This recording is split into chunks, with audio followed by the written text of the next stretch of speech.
Hola a todos. Aquí Tadeo 204 en un nuevo video para el canal. No cabe duda de que el tema de la Lost Media ha alcanzado uno de sus mayores apogeos en internet durante los últimos años. Este tema engloba a todo tipo de material audiovisual que, por distintos motivos, no se encuentra disponible para el público, en donde detrás de muchos de estos casos existen contextos curiosos, misteriosos o incluso históricamente importantes, lo que ha provocado que muchas personas se interesen en su búsqueda y preservación, y debido a ello, se han formado comunidades dedicadas a investigar, difundir y encontrar toda clase de material perdido. Y si existe un medio profundamente ligado a la Lost Media, ese es el cine. Históricamente, el cine ha sido una forma de arte capaz de expresar ideas, emociones e historias mediante elementos visuales y narrativos. Pero además de eso, también funciona como un reflejo de distintas épocas, movimientos artísticos y avances tecnológicos. Precisamente por ello, tantos materiales cinematográficos perdidos resultan tan fascinantes, ya que algunos representan piezas importantes de la historia del cine, mientras que otros destacan por los extraños contextos detrás de su desaparición, sus producciones problemáticas o las peculiaridades que rodean su existencia, ya sea por incendios, censura, abandono, cancelaciones, problemas de preservación o simple descuido. Una enorme cantidad de material cinematográfico ha desaparecido con el paso del tiempo. En este video voy a relatar distintos casos de Lost Media sobre cine en general. Así que, sin más que agregar, esto es, casos de Lost Media sobre cine.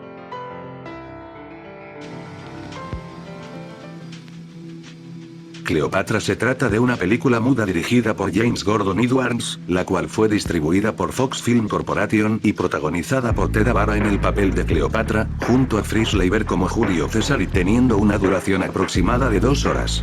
La película narra la historia de Cleopatra y sus relaciones con Julio César y Marco Antonio, mostrando su ascenso político, sus romances y la caída de Egipto frente al Imperio Romano. Pero más allá de su historia, lo que volvió legendaria a esta película fue la enorme escala de su producción, ya que fue una de las películas más ambiciosas y costosas de su época, llegando a costar entre $250.000 y $500.000, una cifra gigantesca para la época. Para su realización se construyeron enormes decorados inspirados en la antigua Grecia y Egipto, incluyendo réplicas de la Gran Pirámide de Giza y la Esfinge. Además, la producción contó con alrededor de 15.000 extras, más de 2.000 caballos y una flota creada específicamente para las escenas de batallas navales. La película se estrenó el 14 de octubre de 1917 en Nueva York y fue un enorme éxito de taquilla, siendo vista por millones de personas durante su primer año. Sin embargo, también fue extremadamente controversial para la época debido al vestuario de su actriz protagónica y a su tono considerado demasiado sugestivo. A pesar de haber sido una de las producciones más importantes del cine mudo, las últimas copias conocidas de Cleopatra fueron destruidas en el incendio de los estudios Fox en 1937, el mismo desastre que acabó con gran parte de la filmografía de Avara. Durante décadas se creyó que prácticamente nada había sobrevivido de la película, salvo algunos fragmentos y fotografías preservadas por el Museo de Arte Moderno de Nueva York. Sin embargo, el historiador de cine Philip Rie intentó reconstruir la película reuniendo cientos de fotogramas y material promocional sobreviviente, llegando incluso a presentar avances de su trabajo en 2017, siendo proyectados en el Museo del Patrimonio de Hollywood bajo el nombre de Lost Cleopatra. El 22 de agosto de 2023, varios nuevos fragmentos de aproximadamente 40 segundos fueron encontrados dentro de un proyector antiguo vendido en eBay, y posteriormente, los metrajes fueron subidos a YouTube por el canal Old Films and Stuff. Debido a su enorme nivel de producción y a la importancia histórica que tuvo para el cine de su época, Cleopatra es considerada por muchos como una de las películas mudas perdidas más importantes y costosas de la historia. A menudo se considera a Santa, de 1932, como la primera película sonora mexicana de la historia, pero esto no es del todo correcto, ya que el 31 de diciembre de 1930, se estrenó en salas mexicanas El Águila y el Nopal, un largometraje de 60 minutos, dirigida y escrita por Miguel Contreras Torres, una figura importante dentro del cine mexicano, que contaba con una pista de audio sincronizada mediante discos Vitaphone, los cuales describen diálogos y situaciones de la película. Siendo gracias a eso, que se convirtió en la primera película hablada y cantada del país, siendo únicamente proyectada en la Ciudad de México. Actualmente se desconoce su trama exacta, aunque se cree que pudo tratarse de un drama o drama cómico, ya que fue grabada en el Teatro Lírico de la Ciudad de México y estaba basada en sketches presentados en dicho recinto. su estreno limitado únicamente a la capital del país, y tanto esto como la pérdida de archivos de la etapa temprana del cine mexicano podrían ser las principales razones de su desaparición. Incluso se cree que pudo haberse perdido definitivamente durante el incendio de la Cineteca Nacional en 1982 y por ello nunca pudo digitalizarse. En YouTube se subió por el canal Viajero 73 un supuesto fragmento encontrado de la película, pero al no tener mucha información, no puedo verificar si este metraje es real o no. Y hablando de las primeras películas con sonido. Son of the Flame, traducida al español como Canción de la Llama, fue un largometraje musical de 1930 dirigido por Alan Crosland, conocido por haber dirigido The Jazz Singer, considerada la primera película con diálogo sonoro. La cinta, producida por First National Pictures, estaba basada en la opereta homónima de 1925, algo bastante común en el cine de aquella época. La historia se desarrollaba en la Rusia zarista y seguía un triángulo amoroso entre Aniuta, conocida como The Flame, el príncipe Volodya y el revolucionario Konstantin. La película fue nominada en la tercera edición de los premios de la Academia en la categoría de Mejor Sonido, aunque perdió frente a The Big House. También es recordada porque en su estreno se proyectó Sinking in the Bathtub, el primer corto de los Looney Tunes. Actualmente solo se preserva el disco de Vitaphone con las canciones, mientras las escenas de la película están perdidas. Se sabe que una de las copias está preservada de forma privada por la Universidad de Princeton. Otra película nominada ese mismo año en la categoría de Mejor Sonido y que también terminó perdida fue The Case of Sergeant Grischa, traducida al español como El caso del sargento Grischa, dirigida por Herbert Brennan y producida por Core Radio Pictures, esta vez basada en la novela alemana de 1927 del mismo nombre, contaba la historia del sargento Grischa Paprotkin, un prisionero ruso capturado por el ejército alemán durante la Primera Guerra Mundial, quien intenta escapar con ayuda de una refugiada llamada Vatka. A diferencia de Son of the Flame, esta tuvo una mala recepción crítica y comercial, que incluso The New York Times la describió como larga y aburrida. En la actualidad no sobrevive ningún fragmento de audio o video de la película, únicamente algunos afiches y fotogramas promocionales. Resulta curioso pensar que dos películas ambientadas en Rusia, estrenadas el mismo año y nominadas al Oscar a Mejor Sonido no solo perdieron la categoría, sino que también se perdieron con el tiempo. The Billion Brick Race, traducida al español como La carrera de los 1.000 millones de ladrillos, fue una película planeada para ser parte del universo cinematográfico de Lego, junto a Batman y Ninjago, siendo el tercer spin-off de la franquicia.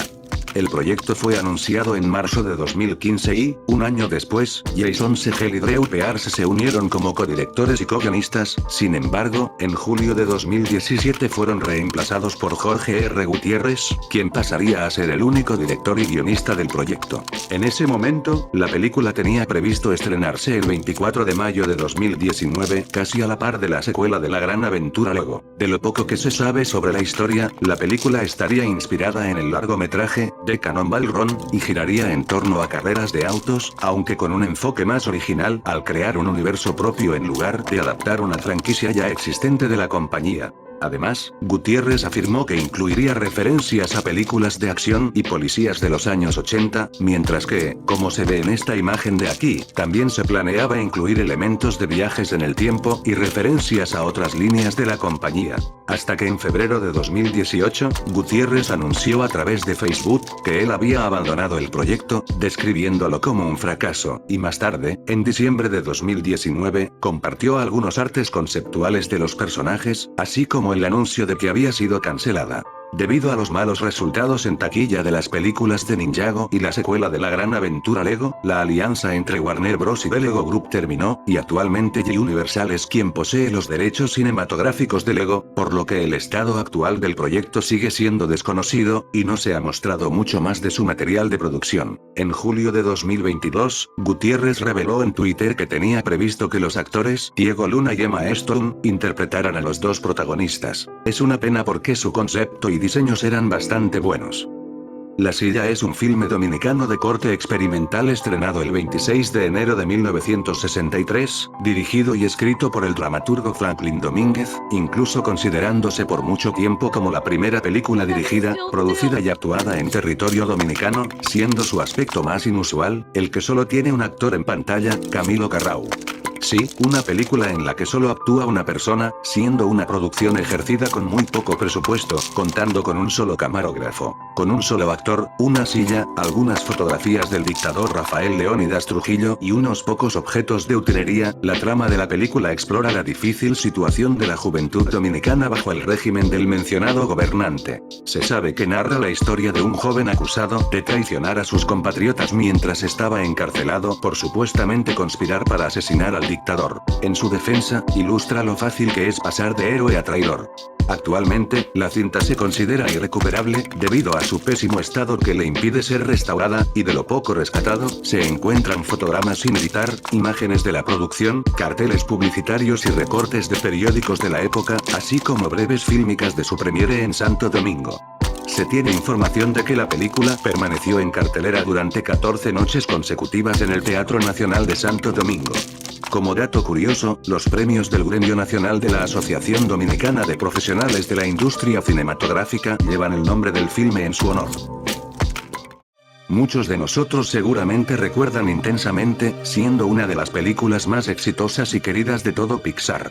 Y quizás, una de sus escenas más recordadas especialmente, es la del sacrificio de Bing Bong. Cerca del final de la película, Alegría y Bing Bong intentan escapar del vertedero de recuerdos usando el viejo cohete de Bing Bong impulsado por canciones. Y tras varios intentos fallidos, Bing Bong decide saltar del vehículo para aligerar el peso y permitir que Alegría logre salir, mientras él comienza a desvanecerse lentamente al ser olvidado. La escena es considerada por muchos como uno de los momentos más tristes no solo de la película, sino de todo Pixar. Sin embargo, detrás de esa secuencia existe una versión eliminada y actualmente perdida. Según declaró Richard Kind, actor de voz de Bing Bong, en una entrevista para MTV, la escena original duraba aproximadamente 1 minuto y 40 segundos más, mostrando a Bing Bong hablando hasta desaparecer por completo. De acuerdo con Kind, varios miembros del equipo preferían esa versión, pero terminó siendo recortada por preocupaciones de que resultara demasiado perturbadora para el público infantil, llegando incluso a compararla con la famosa muerte de la madre de Bambi. Hasta el día de hoy, esa versión nunca ha sido publicada oficialmente, ni como contenido extra en Blu-ray, plataformas digitales o en extras en Disney Plus. En 2021, el usuario Jamie Keller publicó un clip de apenas 7 segundos de una animación inacabada que supuestamente pertenecía a esa versión original, aunque su autenticidad nunca pudo ser verificada. Todo esto deja con la duda de que si la muerte de Bing Bong originalmente iba a ser todavía más dura y devastadora de lo que ya fue en la versión final. Llévala a la luna por mí, ¿ok?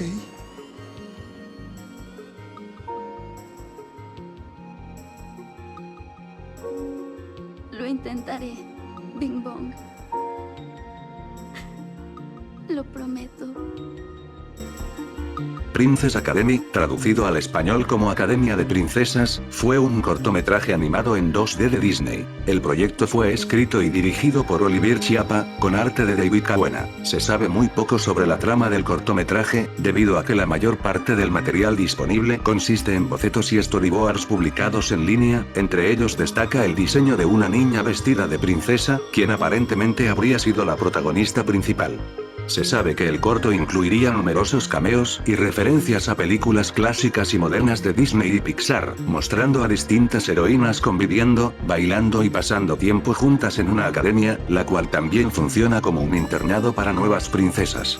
La producción comenzó alrededor de 2009, después del estreno de La princesa y el sapo, y durante las primeras etapas del proyecto, el compositor Alan Menken aceptó participar siempre y cuando Disney aprobara oficialmente el cortometraje. Sin embargo, en 2013, Disney cerró por completo su departamento de animación tradicional, despidiendo a gran parte de sus animadores 2D veteranos, lo que terminó provocando la cancelación del proyecto.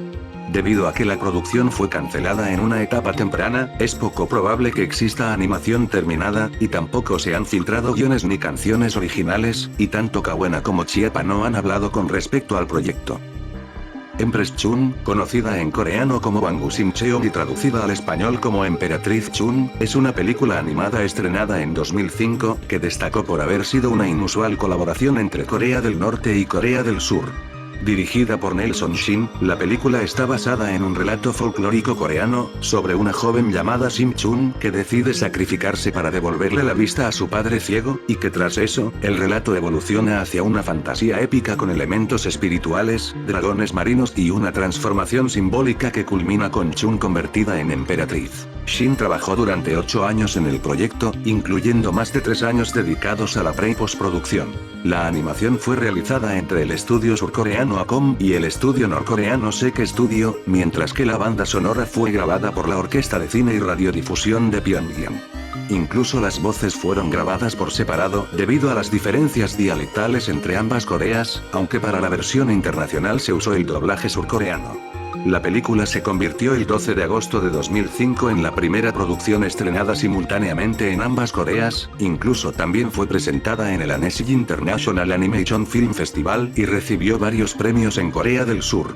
Sin embargo, pese a las buenas críticas, fue un fracaso comercial, recaudando apenas $140.000 frente a un presupuesto de 6.5 millones, por lo que después de su estreno, la película desapareció casi por completo y nunca recibió un lanzamiento oficial en DVD o Blu-ray en Corea del Sur ni internacionalmente, por lo que durante años solo sobrevivieron trailers, material promocional, entrevistas, capturas de pantalla y algunos libros infantiles relacionados con la película. Eso sumando a las tensiones políticas de ambas Coreas, que hicieron más complicada la preservación del filme. Sin embargo, el caso dio un giro inesperado en octubre de 2025, cuando comenzaron a venderse en Yahoo Japón distintos materiales promocionales de la película, incluyendo una copia completa destinada a distribuidores japoneses y una versión parcial para distribuidores angloparlantes.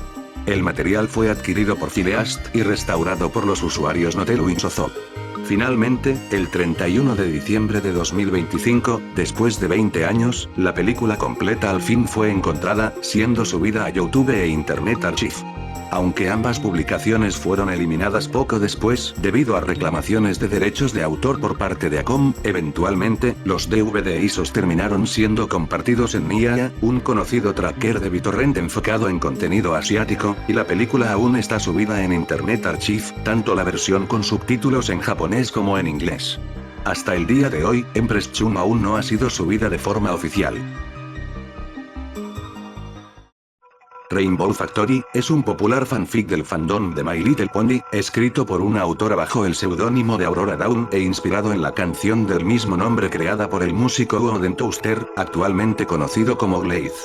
La historia sigue a Skotalu y a su amigo Orion, quienes, tras fracasar en su entrenamiento de vuelo, descubren que los Pegasos incapaces de volar son enviados a la fábrica Arcoiris, donde son asesinados para utilizar su sangre en la creación de Arcoiris. Debido a su tono oscuro y grimdark, mostrando una versión mucho más oscura y violenta del universo de la serie, el fanfic ganó una enorme popularidad dentro del fandom Ronly. Gracias a ese éxito, un pequeño estudio y escuela de animación canadiense llamado Spectra Studios comenzó la producción de una película animada basada en la historia. El proyecto llamó rápidamente la atención por la calidad de su animación, ya que replicaba casi a la perfección el estilo visual de la serie oficial. El primer teaser fue publicado el 31 de octubre de 2013 como una forma de reclutar animadores, mientras que la preproducción comenzó oficialmente en noviembre de ese mismo año. Con el tiempo, el estudio compartió actualizaciones constantes, imágenes detrás de cámaras y avances del desarrollo de la película, cuyo estreno estaba planeado para mediados de 2017. El único tráiler oficial del proyecto fue mostrado durante la PonyCon de 2017 y posteriormente subido al canal de YouTube del estudio. Sin embargo, al tratarse de una producción sin autorización de Hasbro, dueños de la franquicia, y tras usar personajes oficiales como Skotalu y Rainbow Dash, el proyecto terminó siendo cancelado el 9 de mayo de 2017 tras una queja por parte de la compañía. Después de la cancelación, Spectra Studios publicó storyboards y material de producción para su descarga. Sin embargo, el estudio cerró definitivamente el 9 de agosto de ese mismo año, y su canal de YouTube fue eliminado poco después, provocando la pérdida de gran parte del material relacionado con la película. Actualmente solo sobreviven algunos dibujos del storyboard y ciertos fragmentos de información sobre la producción. En cuanto a la animación, durante años se creyó que parte del metraje estaba prácticamente perdido, hasta que el primer teaser logró sobrevivir gracias a una copia resubida en Dailymotion, mientras que otro fragmento de animación, considerado perdido durante mucho tiempo, fue recuperado y resubido a YouTube el 4 de abril de 2021 por el canal Garlinkeda. Además, se sabe que un segundo avance estaba a punto de publicarse antes de la cancelación, por lo que probablemente todavía exista más animación inédita que nunca llegó a mostrarse al público. Batgirl fue una película de acción basada en el personaje de Bárbara Gordon, alias Batgirl, perteneciente al universo de Batman de DC Comics. El proyecto comenzó su desarrollo en marzo de 2017, cuando Joss Whedon fue contratado para escribir, dirigir y producir la película. Sin embargo, abandonó el proyecto en febrero de 2018, tras no poder desarrollar una historia satisfactoria. Poco después, Christina Hodson, guionista de Aves de Presa, fue contratada para escribir un nuevo guión. Entre 2020 y 2021, DC Studios confirmó que la película sería estrenada directamente en HBO Max y no en cines, y más tarde, en mayo de 2021, se anunció que los directores belgas Adil El Arbi y Bilal Falla estarían a cargo del proyecto, mientras que Natalie Holt compondría la banda sonora. La película funciona como una historia de origen para Bárbara Gordon, hija del comisario James Gordon y aliada cercana de Bruce Wayne en Ciudad Gótica. La producción comenzó en Glasgow, Escocia, el 30 de noviembre de 2021 y terminó oficialmente el 31 de marzo de 2022, aunque todavía faltaban efectos visuales y algunas regrabaciones. El presupuesto pasó de 75 a 90 millones de dólares, debido a complicaciones derivadas de la pandemia de COVID-19. Sin embargo, tras la fusión entre Warner Bros. Y Discovery en abril de 2022, el estudio decidió cancelar el proyecto definitivamente, a pesar de que su estreno estaba previsto para ese mismo año. El elenco y el equipo se enteraron de la noticia cuando el New York Post publicó la cancelación el 2 de agosto de ese año. Según diversos reportes, la compañía consideró que la película simplemente no funcionaba y que no encajaba con la nueva estrategia de David Zaslav, quien buscaba convertir las películas de DC en grandes eventos cinematográficos para cines. También se reportó que las proyecciones de prueba iniciales fueron recibidas negativamente y que Warner Bros. Discovery canceló la película para utilizarla como deducción fiscal. Desde entonces, el paradero final de la película sigue siendo desconocido. No se sabe si existe una versión terminada o alguna copia completa superviviente. Solo se tiene conocimiento de algunos pases privados para personas involucradas en la producción, además de fotografías y pequeños fragmentos del rodaje publicados por el elenco y el equipo técnico, especialmente por Leslie Grace en Instagram. Incluso los directores afirmaron que intentaron acceder al material almacenado en los servidores de Warner Bros., pero no pudieron recuperar ninguna copia. Existen reportes que incluso aseguran que la película pudo haber sido destruida por completo. Hasta 2026, Batgirl continúa sin estrenarse oficialmente, considerándose como una película perdida hasta ahora. No cabe duda que Satoshi Kon es considerado por muchos como uno de los artistas más importantes en la historia de la animación y el cine. A pesar de haber realizado pocas producciones, sus obras son recordadas por su enorme calidad visual y narrativa, siendo consideradas auténticas obras maestras. Tras el estreno de Paprika en 2006 y del cortometraje Good Morning en 2008, Kon comenzó el desarrollo de una nueva película titulada Dreaming Machine, también llamado como Yume Mirukikai en japonés, que podía traducirse como La máquina de sueños. La idea de la película surgió gracias a la canción Dreaming Machine del compositor Susumu Hirasawa, colaborador frecuente de Kon. Aunque nunca se revelaron demasiados detalles sobre la trama, el director describió el proyecto como una historia apta para todas las edades y una especie de road movie de robots, ambientada en un mundo sin humanos donde todos los protagonistas serían robots. Sin embargo, durante la producción en mayo de 2010, Satoshi Kon fue diagnosticado con cáncer de páncreas. Aunque Masao Maruyama, fundador de Madhouse, le aseguró que la película sería terminada incluso después de su muerte. El 24 de agosto de 2010, lamentablemente Kon perdería su lucha contra el cáncer, falleciendo a la edad de 46 años. Tras esto, la producción quedó suspendida indefinidamente. Con el paso de los años surgieron pocos avances sobre el proyecto. En 2011, Maruyama abandonó Madhouse y fundó MAPPA, mientras que otros miembros del equipo continuaron trabajando en proyectos distintos. Finalmente, en 2018, Maruyama declaró que la película difícilmente podría completarse, afirmando que no existían directores capaces de replicar el estilo y nivel de Kon. Se sabe que alrededor de 600 de las 1500 tomas planeadas llegaron a ser animadas, además de que el storyboard y el guion estaban terminados. Algunas imágenes de artes conceptuales y fragmentos del storyboard se encuentran disponibles, mostrando escenarios como una ciudad sumergida y a los 3 protagonistas. Que son: Lírico, una robot inteligente con dotes de liderazgo, el cual su diseño recuerda a Paprika; Robin, un pequeño robot amarillo que crece de niño a joven al tomar piezas de otro robot del mismo tipo; y Kim, un robot grande, leal y azul. En 2021 se anunció que un documental francés enfocado en el director incluiría escenas inéditas de la película, aunque desde entonces no se ha revelado mucho más material. Siendo uno de los casos más tristes sobre material perdido, ya que gran de esta película quedó inconclusa y parcialmente perdida debido a la inesperada muerte de su creador, especialmente tratándose de un director tan admirado e influyente como lo fue Satoshi Kon.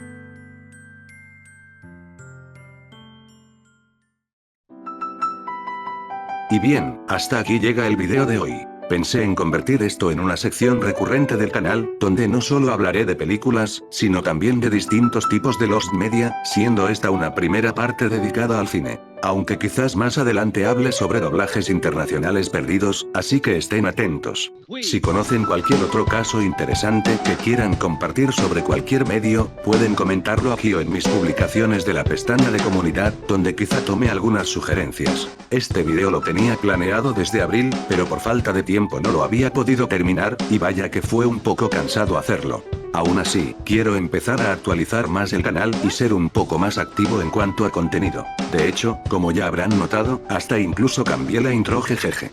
En fin, si les gustó el video, ya saben, pueden dejar su like y suscribirse tanto al canal principal como en el secundario, que además de temas sobre Lost Media, también subo contenido de todo tipo. En la descripción estarán mis redes sociales y mi Straw Page, para que puedan estar al tanto de nuevos vídeos y mantenerse en contacto conmigo. Y así como lo mencioné antes, cualquier crítica constructiva siempre será bienvenida, ya que ayuda bastante a mejorar el contenido y la edición. Y ahora sí, muchas gracias por quedarse hasta el final, de verdad lo aprecio mucho. Cuídense, y nos vemos en el próximo video. Adiós. Nos vemos. Quedamos en contacto.